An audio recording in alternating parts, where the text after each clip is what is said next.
আগামী বছর এপ্রিলের প্রথমার্ধের যে কোনো দিন জাতীয় সংসদ নির্বাচন অনুষ্ঠিত হবে বলে জানিয়েছেন প্রধান উপদেষ্টা ডক্টর মোহাম্মদ ইউনূস। পবিত্র ঈদুল আজহা উপলক্ষে জাতির উদ্দেশ্যে দেয়া ভাষণে একথা জানান তিনি। বলেন, ঘোষিত এই সময়ের ভিত্তিতে নির্বাচন কমিশন উপযুক্ত সময়ে ভোটের রোডম্যাপ দেবে। বন্দর ও করিডোর নিয়ে অপপ্রচারে বিভ্রান্ত না হওয়ারও আহ্বান জানান তিনি। সংস্কার, বিচার, নির্বাচন এই তিন ম্যান্ডেটের ভিত্তিতে বর্তমান সরকার চলছে জানিয়ে ডক্টর ইউনূস বলেন, আগামী রোজার ঈদের মধ্যে সংস্কার ও বিচারের বিষয়ে তারা একটি দৃশ্যমান ও গ্রহণযোগ্য অগ্রগতির জায়গায় পৌঁছাতে পারবেন। এস এম ফোরকান মাহমুদের প্রতিবেদন। প্রিয় দেশবাসী, কোরবানি পশুর চামড়া থেকে অর্জিত আয়ে পবিত্র ঈদুল আজহা উপলক্ষে জাতির উদ্দেশ্যে ভাষণ দেন অন্তর্বর্তী সরকারের প্রধান উপদেষ্টা ডক্টর মোহাম্মদ ইউনূস। তিনি জানান, আগামী মাসেই জুলাই সনদ ঘোষণা করা হবে। জনকল্যাণমুখী রাষ্ট্র নির্মাণের জন্য দলগুলোর ঐক্যমত্যের ভিত্তিতে প্রস্তাবনাগুলো থাকবে এই সনদে। আগামী জুলাই মাসেই সকল রাজনৈতিক দলের ঐকমত্যের ভিত্তিতে একটি জুলাই সনদ প্রস্তুত করে আমরা জাতির সামনে উপস্থাপন করতে পারব বলে আশা করছি। এই জুলাই সনদ হলো একটি প্রতিশ্রুতি। আগামী রোজার ঈদের মধ্যে সংস্কার ও বিচারের বিষয়ে আমরা একটি গ্রহণযোগ্য জায়গায় পৌঁছতে পারব বলে বিশ্বাস করি।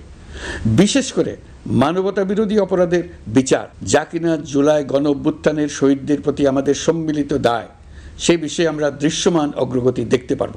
আরকানের জন্য বাংলাদেশের করিডোর দিয়েছে বলে যে অপপ্রচার চালানো হচ্ছে তা সর্ব মিথ্যা বলে সুস্পষ্টভাবে জানান অন্তর্বর্তী সরকারের প্রধান।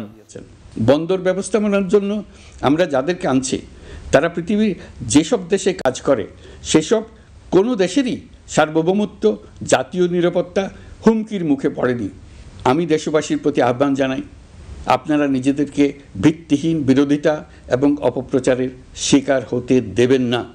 অন্তর্বর্তীকালীন সরকারের বন্দর ব্যবস্থাপনার উদ্যোগে আপনাদের দৃঢ় সমর্থন অব্যাহত রাখুন। যারা বিরোধিতা করছে তাদের প্রতিহত করুন। পরবর্তী জাতীয় সংসদ নির্বাচন কখন হবে সে বিষয়ে রাজনৈতিক দল ও জনগণের মধ্যে বিপুল আগ্রহ রয়েছে উল্লেখ করে তিনি বলেন, আগামী বছরের এপ্রিলের প্রথমার্ধেই দেশে 13শ জাতীয় সংসদ নির্বাচন অনুষ্ঠিত হবে। আমি আজ দেশবাসীর কাছে ঘোষণা করছি যে আগামী জাতীয় নির্বাচন 2026 সালের এপ্রিলের প্রথমার্ধের যে কোনো একটি দিনে অনুষ্ঠিত হবে।